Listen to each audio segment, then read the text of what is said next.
Okay, so I did a thing. I'm like very freshly in a relationship. Like literally 2 weeks. And it's amazing. And proof that my boyfriend is amazing is that he did not freak out when I told him the other day I bought a vintage wedding dress. So I was thrift shopping with my friend and I saw this dress, and you know, like sometimes you look at things and you're just like, that is my size. This dress is literally from like the 30s. It is in rough condition, but I can fix it. And here it is. I literally have it hanging from my ceiling and then over my stairs so that I can like steam it and fully assess the damage and fix it. And like, it's just beautiful and amazing. And I guess I'm gonna document it for you guys. Yeah, so come along with me to fix my wedding dress. Okay, good morning. So there's gonna be a little bit of background before we go look at the dress. Okay, so I've been sewing since I was 8 years old. I've made my own things, I've done whatever. I've never done this type of project. However, because of this prior experience, I really think that I can do this dress justice. I also have been restoring vintage things for years. So with that being said, let's go look at the dress. Okay, so here's what I did yesterday. I took the bodice off of the dress, pinned the inside so that I can redo that, because there was just too much weight on the bodice. Like this big, beautiful skirt, amazing. However, on this level of damage for both the bodice and the skirt, it was just too much weight all over. And I guess there's going to be a part 3. Okay, good morning. So, yesterday, I took on the big task and I steamed the entire skirt. Let's go look. I live in the attic of my house, and so I have stairs that I can use for this. Look at how big this girl is. She comes out to like 9 to 8 inches long, which is between a cathedral and a chapel length, I'm fairly sure. She's beautiful. I've also concluded that she is in fact 100% silk and beautiful and amazing and in pretty good condition, which is like really good because that means that this is gonna de-yellow way easier than I thought. Okay, so yesterday during our tornado sirens in the Kansas City area, we apparently had 2 tornadoes, whatever. I did a couple things. So first off, actually, I took off all of my little bits that I'm going to put back onto the dress later. So like my original tags, my buttons and things. I might actually replace the buttons to make them pearls because I've been a bridal consultant for a while and pearls are easier to do and I kind of hate fabric buttons. So those might go. Otherwise, I repinned the inside of this so I can sew it, and I looked and I have enough space in my seams to let it out, which is good. Otherwise, we took off both the waist sash, you know, beautiful, and this bow, which I'm going to use as my test to do my de-yellowing since it's the smallest and easiest thing that I'm willing to sacrifice, and I know I can replace it later if I need to. Okay, so let's talk about this bodice. So, it fits me almost perfectly. However, with the age of the fabric and the wear I already see in different spots, like we have a nice rip on the sleeve right here, if you can see that, which I think I can either fix and just make it invisible or cover it with some sort of like a pretty applique, not lace. Personally, I don't like lace on me, so I won't have any lace on this dress.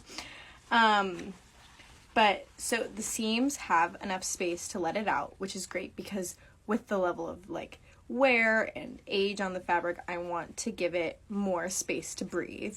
And then I know that it's not going to have a lot of stress on it or anything when I wear it.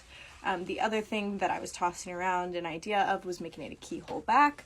So we'll see how that goes. Okay, I'm asking for help.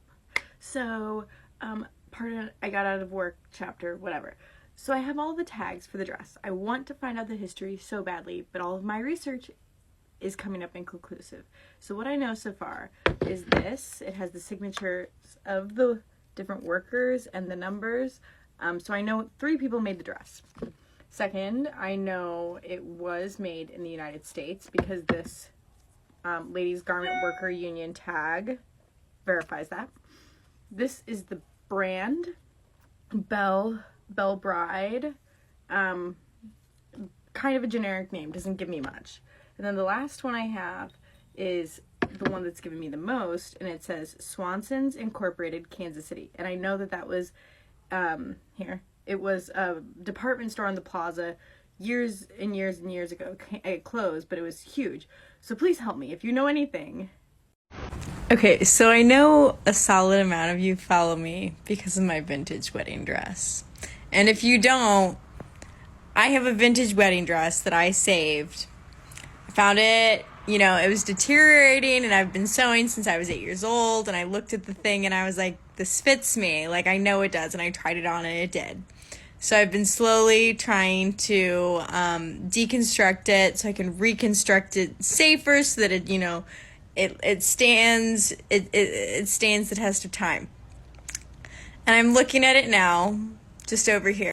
Just very pretty in this evening light, with my little lamp and everything. And I'm just so in love with it, Like, I was a bridal consultant for so long, and this dress gives me the same feeling that I was helping every single bride find. And I wish that I knew who it belonged to originally, so I could see the pictures of her in it, because I just think that would be such a magical experience to see her pictures and stuff like that, and her joy that she put into it, and the love and everything that now I get to experience. I love it. Okay, so welcome back.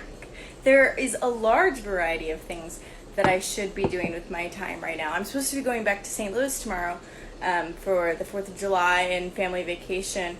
And actually I was supposed to leave today. Didn't pack, so we're leaving tomorrow instead. And still haven't done it, still haven't cleaned. But we're going to do something else instead because I haven't looked at this in a hot second. And the thing that we're going to do, which I should be doing other things with my time, just to reiterate that, is since moving into my new apartment, going through finals, graduating college, I have not looked at my wedding dress in a long time. It's been sitting in this bag. And so I haven't gotten a chance to make almost any progress on it. So the first thing that we got to do is put a nail somewhere so that I can actually hang it. And it's tall enough because I don't have any hooks high up like I used to. I moved out of the treehouse. I think my best bet to hang a nail on, also my kitchen, hang a nail on is going to be right above this windowsill. Okay, my nails, and so let's take this baby out for the first time in months. Here's my zipper. So how's everybody been since I last, did anything? What have we done? Anything? I don't know. I graduated from college. I got a big girl job. And there she is. She's all crumpled. All my hard work to steam down the drain.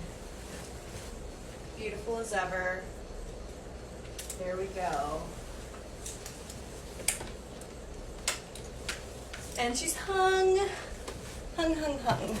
So if you remember where we left off, I had taken the skirt and the bodice part so that the bodice wasn't holding all the skirt's weight. I, steamed everything, and then I had to put it in a bag to move.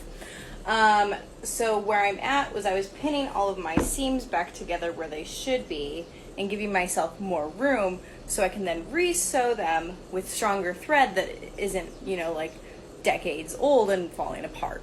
So that's what I'm going to do. I'm going to set up my sewing machine and finally sew these seams because I should be packing, but I'm not going to. Okay, and it's done. New reinforced seams. I didn't show you me sewing because it's loud and annoying. I didn't feel like you needed to be brought along for that. So really, I just used a simple, You can barely see it. Regular straight stitch on a, like, the one setting. You know, I've been sewing my entire life and I still don't necessarily know whether or not that means like 1 inch or 1 millimeter, like whatever. But it's done, so I'll bring you back for the next part. Most people follow me for my Taylor Swift content, but if you don't know, I originally started making content because I have a vintage wedding dress that I happened to find in my perfect size at the time, and I was restoring it and people really loved it. I have not worked on it in the past 2.5 years. And in those past 2.5 years, it was stored in this duffel bag. I am not proud of it. I'm not saying it was good in any way. But for some reason today, I decided I was ready to start working on it again, so I'm going to do that. And here's where I realized that I totally did not record any of the audio for this entire clip. So here I am taking it out of the bag. As you can see, it's totally crumpled up. This dress is 100% silk. It was originally made in Kansas City. I don't remember the whole deep history on it, but either way, I'm very honored to own it and I want to do it justice. So here's the bodice. I did take the bodice and the skirt apart just so that while I'm mending it, I can really go through and replace all of the seams because honestly, the stitching is so old that it's coming apart so easily. You can see right there, I was putting my arm in, one of the stitches came apart. It was going to happen either way. I have not worked on the arms yet, right? But for the rest of the bodice, I have replaced the majority of the stitching just so that we had a good place to start.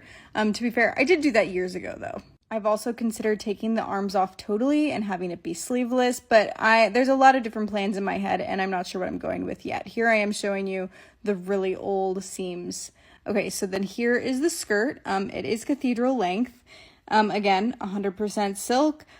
Here I am realizing I put it in the bag with the hanger still on it. So at least I've got that. Whenever I did take the skirt and the bodice apart, you can kind of see that there are straps holding the skirt up.